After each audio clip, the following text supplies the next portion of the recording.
evening. Welcome to another chaotic episode of Film Forum. We made it just by the skin of our teeth here live on 14th Street. I'm Steve Markos. With me, Aron Siegel. Got a great show tonight. We have a fabulous show tonight. If the people just knew what went on, what we did to get on tonight, they would love it. It's really chaotic over here in the studio tonight. All right, we have a couple films, and what are those films? What are we going to do tonight? Well, tonight, Steve, we've got Ace Ventura, Pet Detective, and we've also got I'll Do Anything. All right, and then right after that, we'll have our Critics' Choice, which will be our favorite pet movies, keeping in tune with Ace Ventura coming out. And then we'll have a special guest on. Who's coming on tonight, Aron? Well, tonight we have several special guests, one of which is Laura Klauseman, and she's an animal wrangler, so she trains animals, and she's going to be on later on in the show.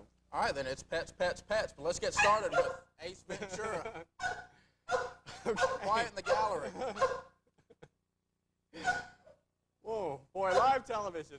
When the Miami Dolphins mascot, Snowflake, disappears 2 weeks before the Super Bowl, Miami Dolphins management hires Ace Ventura, Pet Detective, to track down their mascot.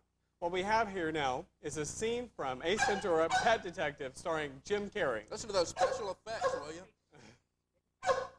Bye, then. Loser.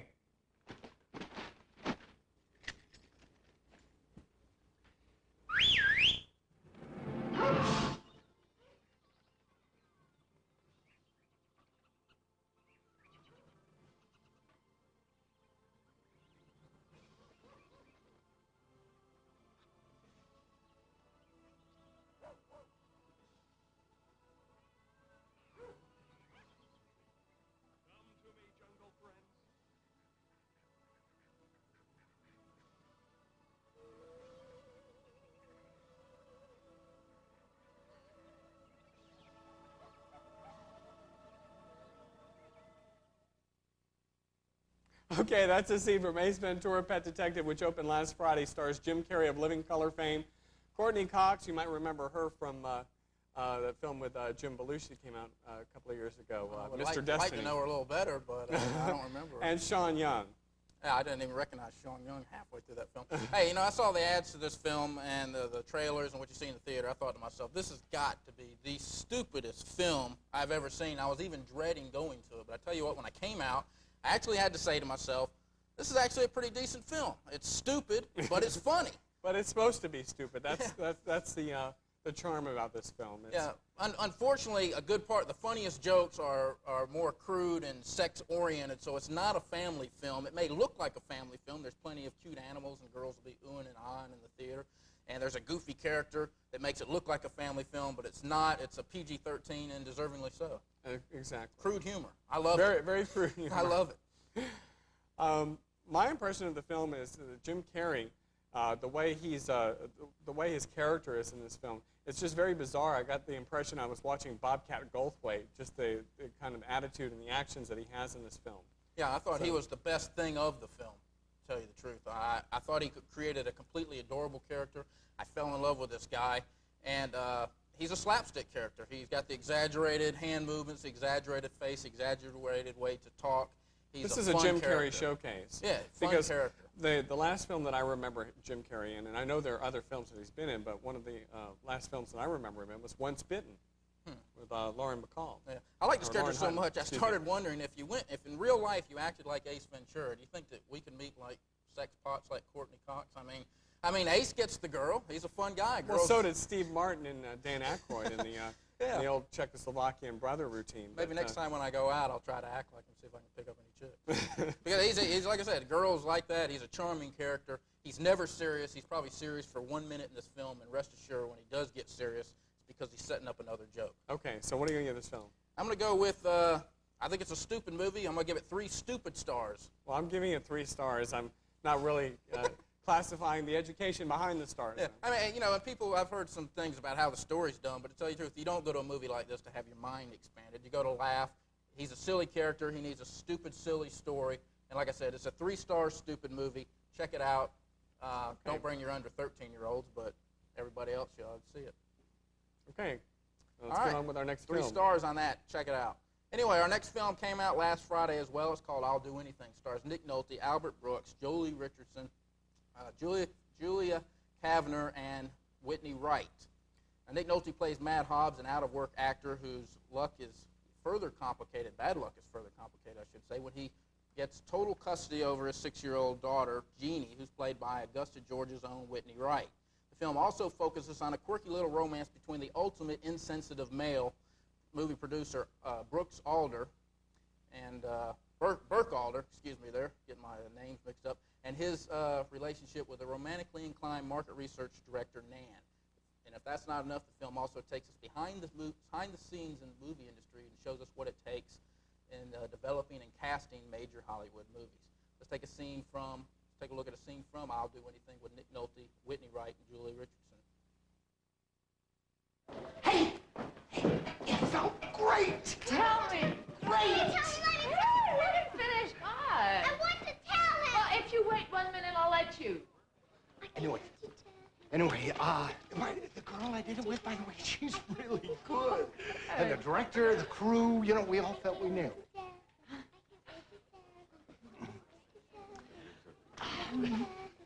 Now? Uh-huh. Wait till you heard this one.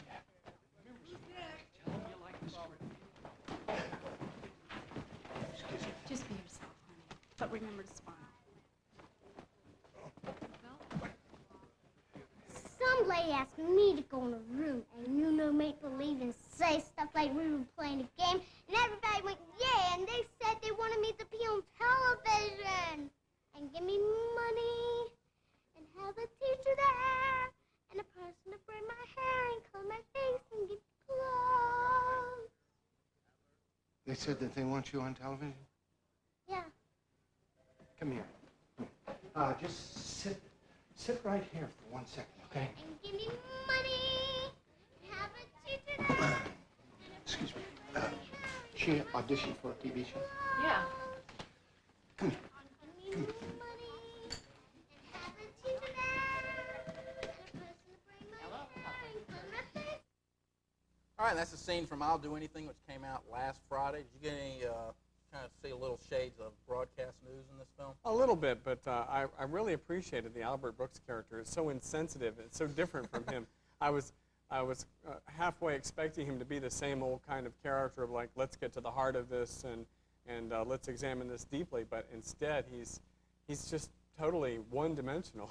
Yeah, he's a funny character. I saw a lot of shades of broadcast news in this, and that made me happy to start with because I love broadcast news. I love the behind-the-scenes look. I love the very realistic relationship between Holly Hunter and William Hurt and Albert Brooks.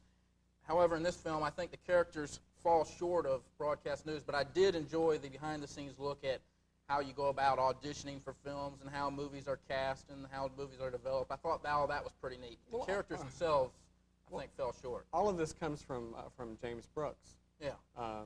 Writing and directing this. Yeah. It's a very similar script, a very similar concept.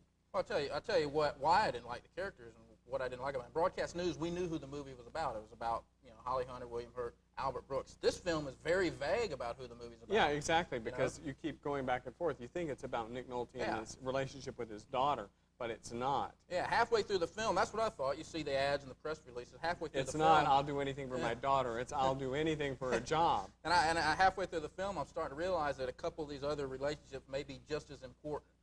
And Julie Kavner with Albert Brooks. Yeah, Julie Kavner, the Jolie Richardson character becomes a little more important. And what happens is, by the time I realize that these people are not insignificant supporting actors, it's too late. I say to myself, I wish I'd have paid a little more attention to them earlier on in the film. Very similar to Mr. Wonderful. Remember why we both didn't like that? Because halfway through the movie, we really didn't know who it was focusing on. Okay, so let's get to the heart of this, Steve. All right, I'm going to tell you one other thing to the heart of this. One other thing I didn't like. This has the worst, bratty, obnoxious little girl I've ever seen in my life. You didn't like Whitney Wright. I couldn't stand this movie whenever she was on it. And I don't mean the girl, the character. Completely obnoxious.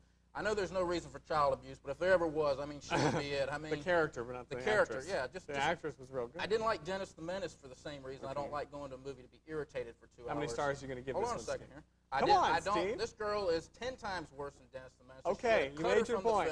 How many stars, Steve? Still not done. Finish. Hold on. On top of all that, Everybody this movie else has the vague ending where it just ends. You don't know what Steve, happened to the how characters. many stars do you Hold on a want? second here. Yeah, I can't tell how many stars until I tell why. You have this vague ending. You don't know what happens to these characters. You don't know if You he ever don't got a care job or what anything happens like to these that. characters. And broadcast news had the gall to show us 5 years later. This movie Okay. did. It just ends. I'm gonna go with 2 stars. And 2 stars for me too, Steve. And broadcast Thank news goodness, I would have finally been got a it out of him. 4-star film. Okay. We got our top 10. We're going to take a look at the Metro Atlanta Top 10. These are the films that you went to see this past weekend, so don't blame us for their chart ratings. At number 10 is House Party 3, dropping all the way from number 6, 5 weeks since release. At number 9 this week is Tombstone, also drops from 4 notches to fall at number 9. This has Val Kilmer and Kurt Russell in it. I liked it, Steve didn't. Number 8 is Schindler's List, back in the top 10 after dropping out for 3 weeks. Yes, this is number 5 nationally. This is Steven Spielberg's best film ever, as far as I'm concerned. Yes. And number 7 is Grumpy Old Men. Jack Lemmon and Walter Matthau team up again. Falls from number 4. It's the 8th week in the top 10. Number 6 this week, falling 4 places from 2 to number 6, is Philadelphia with Tom Hanks and Denzel Washington. Isn't it ironic that we gave it a mediocre review and the people quit going to see it? I guess they were just afraid. 2 guys were afraid to go see it together, Steve. Probably after they heard me. Okay. Number 5 is a film we just reviewed, I'll Do Anything, with Nick Nolte. Debuts at number 5. Number 4 is Blink with Aidan Quinn and Madeline Stowe. Was number 3 last week, now drops to number 4. That's number 8 nationally, so doing a lot better here in Georgia. Debuting at number 3 after our fabulous reviews, our 4-star film, My Father the Hero with Gerard Depardieu. And the paper gave it a horrible review, so as you can see, So they're watching everybody's us and not watching our listening to show. the paper. Number 2 this week, falling out of the top spot, has been either number 1 or number 2 for 12 weeks now, is Robin Williams and Mrs. Doubtfire. And if you can believe this, that is now number 15 on the all-time highest grossing movie list. That's completely ridiculous for such a stupid movie. I like the film, Steve. Yeah, but I mean, the 15th biggest movie in history? Come on. Anyway, the number 1 film is the other film we just reviewed, Ace Ventura, Pet Detective. All right, and no longer in the top 10. Shadowlands has got as high as number 9, dropped out after 4 weeks. Pelican Brief was number 1, lasted 8 weeks. And Iron Will, which got as high as number 6, lasted 4 weeks. They're no longer in the top 10. So now, you've heard the top 10. Let's get on with the Pet Show with our favorite pet movies, or animal movies, we should say. Aaron, what are your favorite animal films? Well, animal films, I want to make this short and sweet because we've got several guests coming on the show later on. Number 3 is Down Out in Beverly Hills, another Nick Nolte film which features a very, very talented dog.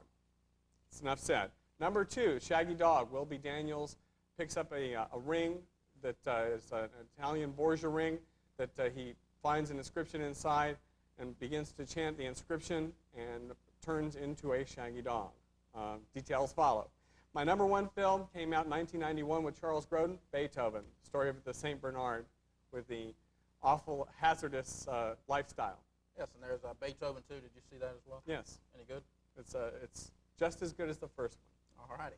All right, my favorite animal films. No one said they had to be real animals, so number 3 is Planet of the Apes. It came out in 1968. Now, Planet of the Apes is an eerie social satire disguised as a fantastic science fiction movie about a group of astronauts who travel 2,000 years into the future only to discover that apes now rule the planet and that human beings serve as slaves and as for subjects for bizarre medical experiments.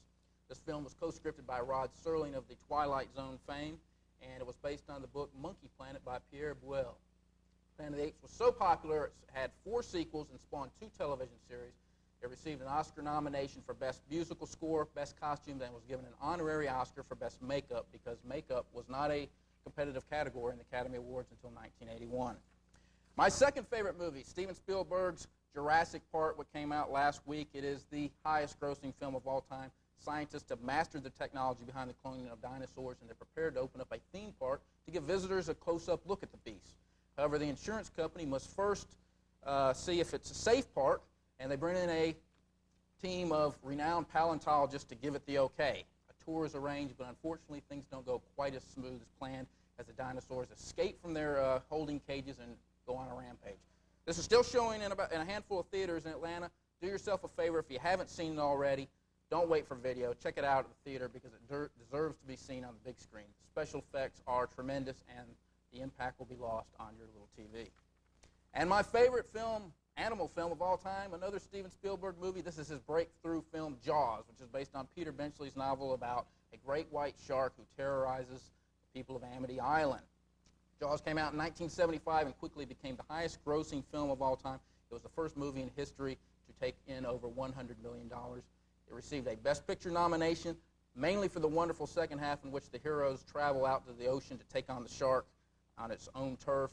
It also won Academy Award for sound, for film editing, and for the memorable musical score by John Williams, which I would say is probably the most famous musical score in film history. That's true.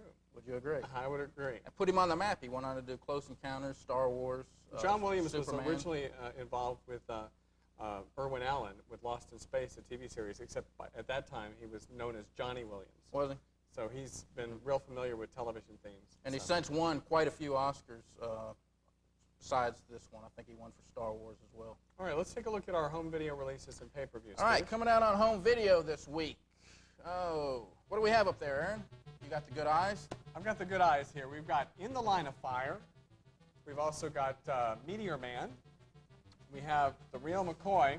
That's the film with Kim Basinger. And she's got another film coming out real soon called The Getaway. Getaway, which I hope we'll review next week. Right, hopefully. it's got Alec Baldwin in it as well. And we've got Summersby.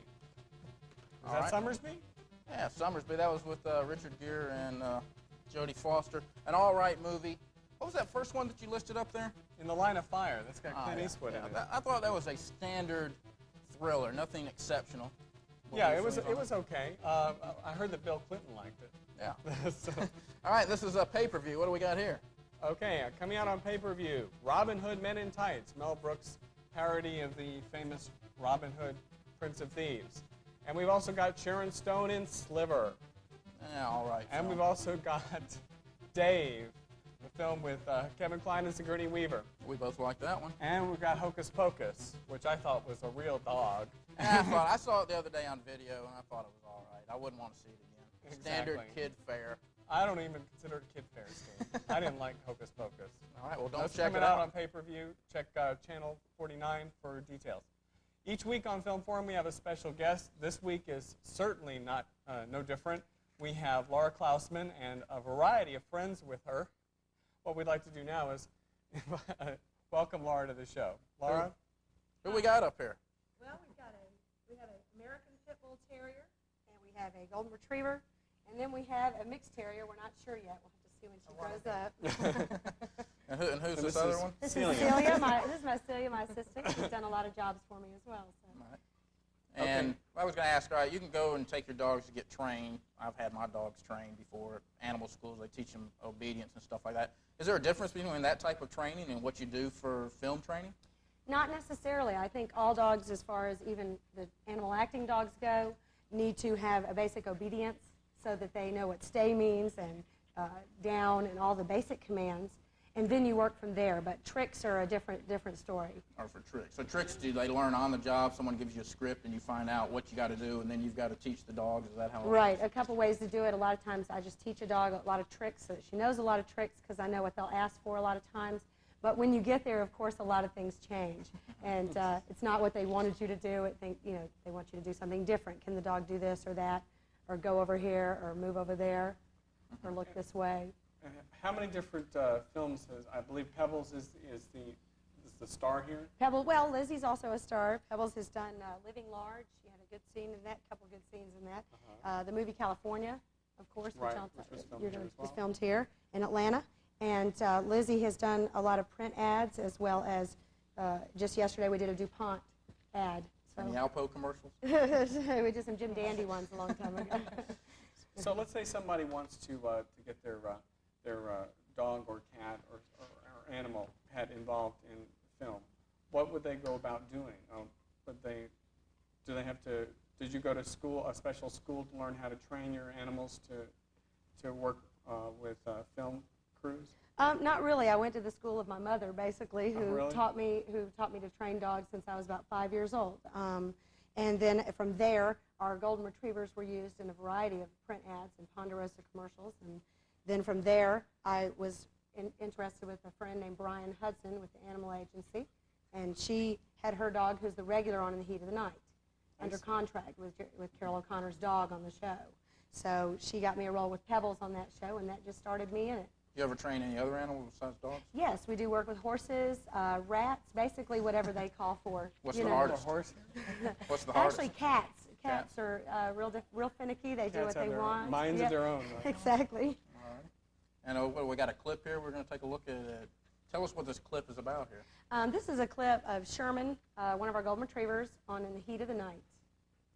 Okay. All right. Hopefully they have that queued up back there. Okay, why don't we go ahead and do the dogs?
Okay, that's a clip from a scene from Heat of the Night where Sherman is being featured.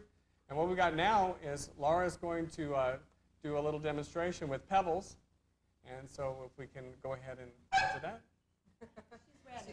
She's ready. Basically, we do a couple things. Pebbles here. Pebbles. She likes to explore. A lot of times, Stay, they do a lot of things such as his master's voice. We've all heard the RCA dog, and how a lot of times they just want the dog to sit still and basically follow the motion of your hand. So you have to work on getting the head to tilt and stuff like that. A lot of times, pay attention. No bark. No bark. Pay attention. Stay. No. So a lot of times there's just a stay and get the head the right way. Then we also do a lot of things where, come here, good girl. No, can you come here? Can you bow for him? Thank you. Stay. No, bow and do a good bow there. No, not a down. She's that for my bow. Stay. Also, we work on head down. Stay. Stay. A lot of times they want the dog to go to sleep. That's very common, you know, in that respect. Okay, very good. Also, too, a lot of times they want the dog to jump up and give you a big kiss like that. Okay, thank you. Very good. And also, the best part is counting, I think. Don't you think? Counting. What would she get her add Counting to what? counts. We want her to count. Sit. No, not count yet. Sit. Stay. What do you want to add? Want to add 2 and 2? Yeah. Let's try 2 and that. 2. What's 2 and 2? Very good. Thank you. Okay. What about 2 and 3? Can I you do appreciate. that? You want to do 2 and 3? Very good. Wow. Thank you. No, and an extra one for good luck. And that's basically Better something. than my math. Exactly. I was going to ask you a question, or one of y'all can. I've been seeing a lot of times in films now that you watch the closing credits, and they have this caption that says, "Animal action was monitored by the American Humane Association, not the Humane Society." Is this something that movies are making up, or is this a real association? It's where they're just making sure, it's basically making sure that the animals are not mistreated. I mean, does someone really come out there? Yes, on every set they're supposed to come out and always witness the animal acting and see if they're being treated properly. And Grumpy Old Man, well, they had a fish in there, and they actually, I guess, just They for had to that make sure fish, the they fish had was people okay. come out there. And how long has that been going on? Animal acting? No, the people coming out to supervise. Supervising, you know, all the time whenever the dogs are in the scene. They even have them. I mean, like in the old movies, you see horses getting shot. I don't mean, know about that. falling off I'm sure cliffs. they probably did then Oh, too. horses can fall. At least it's a couple of stunt people I know of. They have horses that fall. Train them to fall. They train them to fall. I always liked that Butch Cassidy, didn't the horse jump off the cliff and died or something like that? Butch Cassidy, Sundance Kid, and they got in a lot of trouble for that. I don't remember. Or that. some movie where a horse jumped off the cliff. I don't know. All right, on with the tricks. Entertain us here. Well, actually, we won't do a lot more tricks. Does Lizzie do tricks? Lizzie does it. Lizzie does a couple things. We'll switch off here. Lizzie? Over there. Go ahead. It's your turn. Liz, we'll switch with you. Come on. Tearing the setup. Lizzie, over here. Okay. Good girl. Have to give you a bill for damage. Basically, we don't do more tricks. A lot of times, like you said, we were asking about, do we find out what the movie requires, and then I take the dog through the steps, and we practice it beforehand. A lot of times, you don't want the animal too trained. For example, the last DuPont ad we did, they wanted her to, put her fingers over her face, like she smelled something bad, wipe her eyes, and that's a difficult motion for a dog. If you notice, in most of the commercials or ads for dogs, where they put their hands over their eyes, they're using prosthetics, using a fake arm, because that's not natural. This, the foot goes this way. So it ended up that she was so trained for it that it didn't bother her anymore, to do the nose thing. So we work, stay. You teach them to sit, stay, or down, stay. And we also use hand signals. Let's do that. So sometimes you don't have to do, so if you're off stage and you want the dog to go down. You have to come over this way. I have to come over this way. If you want the dog to down, you just do a hand signal. She said, I don't want to do it today. Down. Thank you. Come on. You got a The doctor. wonders of live television. They There got a we doctor go. a day's salary. Exactly. She said, head down. Head down. Head down. All the way. Down. She said, she's been camera shy today, isn't she?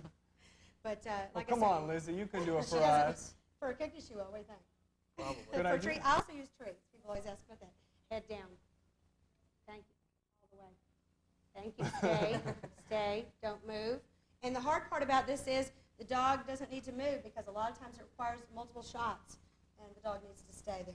Was it hard to get these dogs to do what you want when you got all these people standing around and Yes, camera people and definitely, everything? It's a lot definitely. harder than if it's in your house. Yeah, and as you can hear with Pebbles, she gets very excited, and when we say rolling, exactly, she starts barking. Laura, that's all the time that we've got. Great, thanks. I want to thank you, all of you, for coming on tonight. Celia, Laura, be with us next week on Film Forum at the same time, same channel, when we'll have 2 more feature releases. We'll have a Critics' Choice and a guest involved in the film industry.